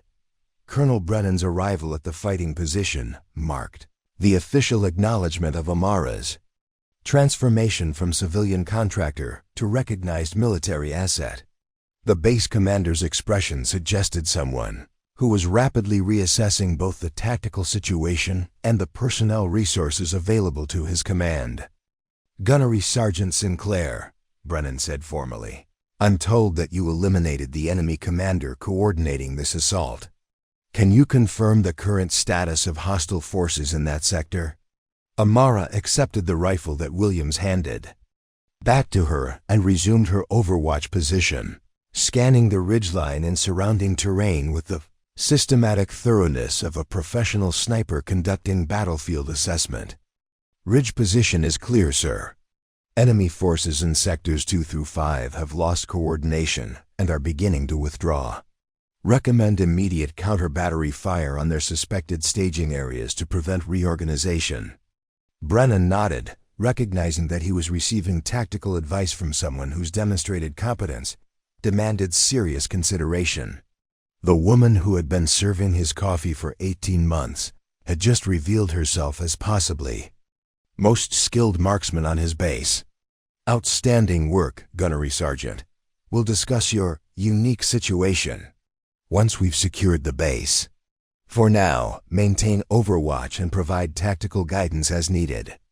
As combat operations continued around them, Amara realized that her carefully maintained double life had ended forever. The skills she had hidden for 18 months were now known to everyone on base Ironclad and with that knowledge came both recognition and responsibility that would reshape her future in ways she was only beginning to understand within 72 hours of what military historians would later call the ironclad shot. Amara Sinclair found herself at the center of a media storm that would fundamentally change how the military viewed both veteran integration and the hidden potential within civilian contractor populations. The helmet camera footage from Williams's position, which captured the moment when Latte Lady revealed her true identity and made an impossible shot, had somehow found its way through classified channels to reach the highest levels of military command. The first indication of how far her story had spread came when General Patricia Hammond, commanding general of the entire theater of operations, arrived at Base Ironclad unannounced on the morning after the attack. Hammond's visit wasn't part of any scheduled inspection or routine command engagement. She had flown directly from her headquarters, specifically to meet the woman whose single shot had saved an entire base and potentially prevented a strategic defeat that could have compromised operations throughout the region. Gunnery Sergeant Sinclair, General Hammond said during their private meeting in what had been Amara's coffee shop, the space now serving as an impromptu conference room while base reconstruction continued. I've been briefing Joint Chiefs on your actions, and they have some questions about how we managed to overlook someone with your capabilities for 18 months. The implications of Hammond's statement were immediately clear to Amara. Her story had reached the Pentagon, where senior military leaders were asking uncomfortable questions about veteran discharge procedures, medical evaluation protocols, and the potential waste of strategic assets due to bureaucratic failures. "Ma'am, I was medically discharged according to standard procedures," Amara replied carefully, aware that her response might influence policy decisions affecting thousands of other veterans. "The medical board determined that my traumatic brain injury made me unfit for continued military service." Hammond consulted a tablet containing what appeared to be Amara's complete medical and service records. "According to these files, you scored in the 95th percentile on cognitive assessments and showed no signs of impaired judgment during psychological evaluations. Yet Dr. Patricia Hawthorne concluded that you were unsuitable for military service due to processing delays and emotional regulation issues." The review of her discharge proceedings was clearly part of a larger investigation into how the military's medical evaluation system might be rejecting personnel whose skills remain strategically valuable. Amara's case had become a catalyst for examining whether current protocols were adequate for identifying who could continue serving effectively. "General, the shot I made was exceptional circumstances," Amara said, trying to redirect attention away from systemic criticism. "The training I maintained was personal choice, not an indication that the medical board was wrong." "Gunnery Sergeant, you made a 1,400-meter shot with inadequate equipment under combat conditions that most active-duty snipers couldn't achieve with perfect gear and unlimited time," Hammond replied firmly. "That level of performance doesn't develop overnight, and it certainly doesn't develop in someone whose cognitive abilities are compromised." The conversation was interrupted by the arrival of Colonel James Mitchell from Marine Corps' Special Operations Command, whose presence indicated that Amara's story had attracted attention from the military's most elite units. Mitchell carried himself with the quiet confidence of someone who had spent decades working with the most capable operators in the military. "Gunnery Sergeant Sinclair," Mitchell said after introductions, "I've reviewed your service record and the technical analysis of your shot. My command would like to offer you immediate reinstatement with assignment to our advanced marksmanship program." The offer represented everything Amara thought she had lost when she was medically discharged: recognition of her abilities, meaningful work that utilized her skills, and the opportunity to serve alongside people who understood the dedication required for precision marksmanship. It was also validation that her 18 months of secret training had been worthwhile. "Sir, I appreciate the offer," "But I need to consider the medical issues that led to my discharge," Amara replied, though her tone suggested she was genuinely interested in returning to military service. "We've had those medical records reviewed by our own specialists," Mitchell continued. "Dr. Hawthorne's conclusions appear to have been based on outdated assessment criteria that didn't account for how trauma affects different individuals. Our medical team believes your abilities are not just intact, but enhanced by your experiences." The reevaluation of her medical fitness was part of a broader trend within military medicine, where new research was revealing that some forms of traumatic brain injury could actually improve certain cognitive functions while appearing to impair others during standard testing protocols. Within a week, Amara's story had become a case study being examined by military medical boards, veteran advocacy groups, and congressional committees investigating veteran affairs procedures. The media attention, while officially discouraged, had leaked enough details to make her story a symbol of hidden potential being wasted by bureaucratic inflexibility. The personal impact on her relationships at Base Ironclad was equally dramatic. Hassan, the translator whose intelligence had helped her prepare for the attack, sought her out to express gratitude that went far beyond the professional. "Miss Amara," Hassan said during one of their conversations in the ruins of Grind Time, "my family in the village sends word that the men who planned this attack were very dangerous. They had planned more attacks on other bases.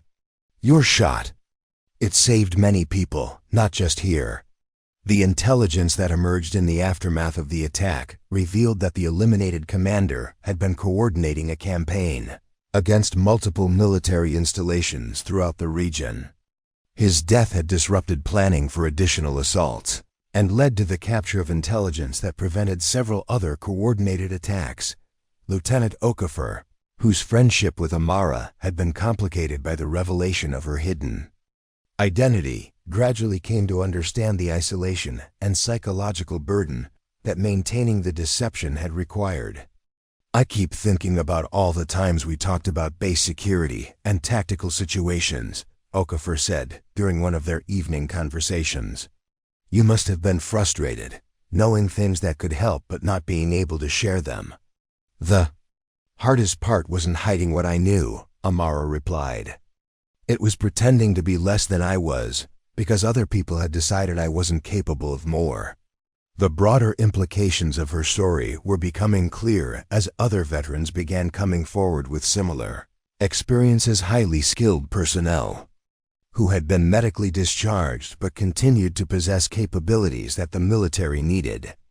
Amara's case was catalyzing a review of how the military evaluated and utilized veteran expertise. The formal job offers began arriving within 2 weeks. Special Operations Command wanted her as a marksmanship instructor. The FBI's hostage rescue team offered a civilian position utilizing her precision shooting skills. 3 different defense contractors proposed consulting arrangements that would allow her to work with advanced weapons development programs. Most significantly, the Marine Corps offered not just reinstatement, but promotion to staff sergeant and assignment to develop new training protocols for integrating medically discharged veterans whose skills remained militarily relevant. "The question isn't whether you can return to military service," Colonel Mitchell explained during their final meeting. "The question is what kind of impact you want to have on how we identify and utilize veteran capabilities that we're currently wasting." Amara's decision would influence not just her own future, but potentially the careers of thousands of other veterans whose skills had been overlooked or dismissed by medical evaluation procedures that might not adequately assess their continued military value. The woman who had spent 18 months hiding her abilities while serving coffee had become the catalyst for a fundamental reevaluation of how the military treated its most valuable human resources. Her legendary shot had saved Base Ironclad, but the ripple effects were reshaping policies that could affect veteran integration and military readiness for years to come. The choice she faced was whether to accept recognition and return to the military career she had thought was over, or to use her newfound platform to advocate for systematic changes that could help other veterans who had been similarly overlooked and underutilized by institutional failures to recognize their continued value. 2 years after the Ironclad shot, Staff Sergeant Amara Sinclair stood before a classroom of 35 students at the newly established Veteran Integration and Advanced Skills Assessment Center at Marine Corps Base Quantico, looking at faces that reflected her own journey from dismissal to recognition. The students weren't typical military personnel. They were medically discharged veterans whose files had been flagged by the revolutionary assessment protocols that Amara had helped develop following her decision to return to active duty. Center officially designated the Sinclair Institute for Veteran Capability Assessment, represented the most significant change in military personnel policy in over 2 decades. What had begun with questions about how the military had overlooked Amara's skills had evolved into a comprehensive program that was identifying and reintegrating hundreds of veterans whose capabilities had been underestimated or misunderstood by traditional evaluation methods. Ladies and gentlemen, Amara addressed the diverse group of former soldiers, sailors, airmen, and Marines seated before her. You're here because someone determined that you were no longer capable of military service. Today we're going to prove that assessment wrong, not by changing who you are, but by revealing who you've always been. Her students represented a cross-section of military experience that would have been impossible to assemble under the old system. There was Master Sergeant Rodriguez, a former explosive ordnance disposal specialist discharged for anxiety disorders, who had been discovered working as a civilian bomb technician with skills that exceeded those of most active duty personnel. Corporal Thompson, medically retired for hearing loss, had continued developing communications technologies that were now being adopted by special operations units worldwide. The most remarkable case was Petty Officer Second Class Martinez, a former Navy SEAL medically discharged for post-traumatic stress disorder, who had been working as a civilian security consultant. His psychological evaluations had focused entirely on his combat trauma while completely missing that his tactical planning abilities had actually been enhanced by his experiences. The traditional approach to medical evaluation assumes that any deviation from baseline performance indicates reduced capability, Amara explained, using slides that displayed her own medical discharge paperwork alongside her current performance evaluations. What we've learned is that trauma, properly understood, can create capabilities that standard testing never identifies. The assessment protocol she had developed challenged fundamental assumptions about how the military evaluated veteran fitness for duty. Instead of focusing solely on deficits and limitations, the new system identified adaptive strengths and enhanced capabilities that often emerged from military experience, including combat trauma. Her methodology had been refined through 18 months of working with medical researchers, psychologists, and military personnel specialists who were revolutionizing understanding of how human performance adapts to extreme circumstances. The results were remarkable. Over 60% of veterans who completed the assessment program were found suitable for reinstatement in roles that utilized their actual capabilities rather than their perceived limitations. The practical applications were transforming military readiness across multiple commands. Veterans who had been written off as unsuitable for service were returning as instructors, technical specialists, and tactical advisors whose experience-based knowledge was proving invaluable for training active duty personnel. Master Sergeant Rodriguez, Amara called out during the afternoon practical exercise. Show the class how you modified the standard EOD approach for urban environments. Rodriguez, whose hands still showed the slight tremor that had contributed to his medical discharge, demonstrated bomb disposal techniques that he had developed while working as a civilian contractor. His methods were so innovative that they were being incorporated into official military training doctrine. The anxiety that ended my military career, Rodriguez explained to the class. made me hypersensitive to details that other technicians might miss. What the medical board saw as a disability is actually what makes me better at this job than I was before my discharge.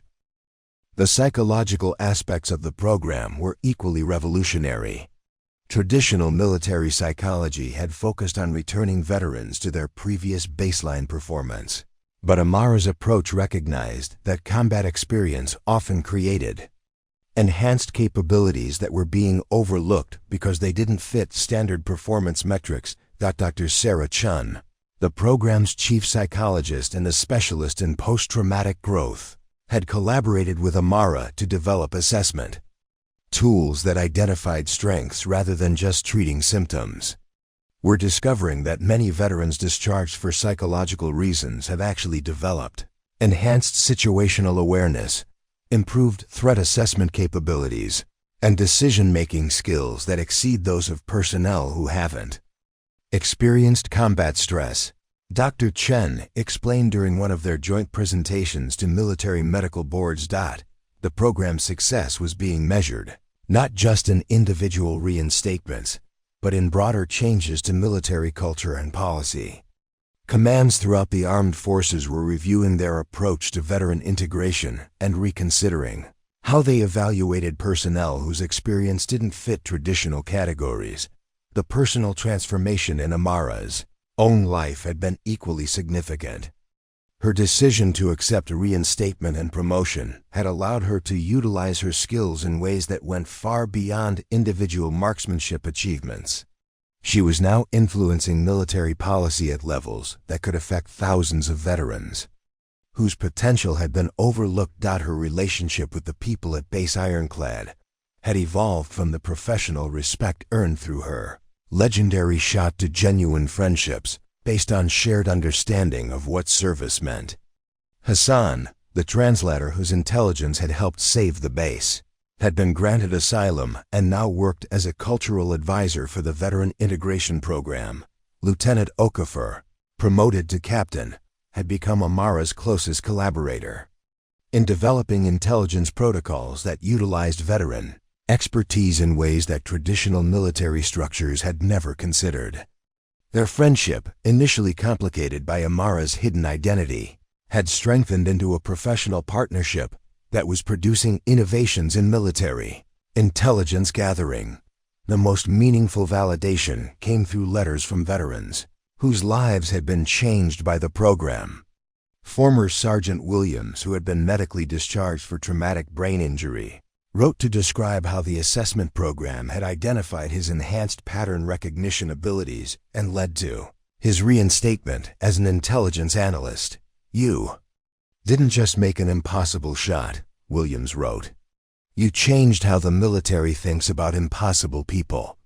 The broader implications of the Sinclair Institute were being felt throughout veteran communities nationwide.